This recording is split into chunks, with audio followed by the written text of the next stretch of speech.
నా తమ్ముడా, కుటుంబంలో అందరూ పనికిమాలిన అయితే ఎట్ట తమ్ముడా? అందరూ భక్తిహీనులైతే ఎట్ట తమ్ముడా? నువ్వు కూడా ఆళ్ళ జాతోడివైతే ఎట్లా?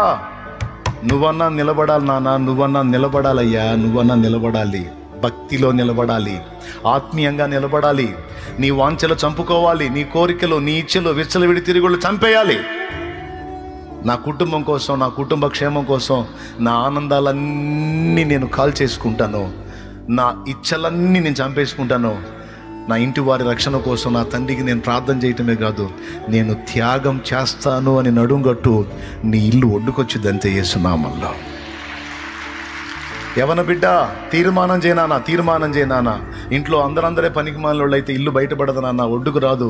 ఒక్కడన్నా భక్తిపరుడు కావాలి, విశ్వాసం గలవాడు కావాలి, త్యాగబుద్ధి కలిగినోడు కావాలి, మంచి మనసాక్షి కలిగినోడు కావాలి, ప్రార్థనాపరుడు కావాలి, విశ్వాస వీరుడు కావాలి. అలాంటి వాడు ఉంటే ఒక ఇల్లే కాదు, ఒక ఊరే కాదు, ఒక సమాజమే కాదు, ఒక పట్టణమే కాదు, ఒక ప్రాంతం అంతా కూడా ఉజ్జీవింపబడిద్దే.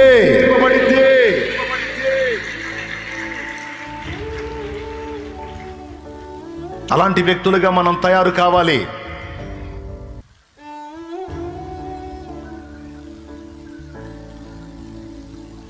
పూనుకోవాలి దేవుని కొరకు గొప్ప కార్యాలకి.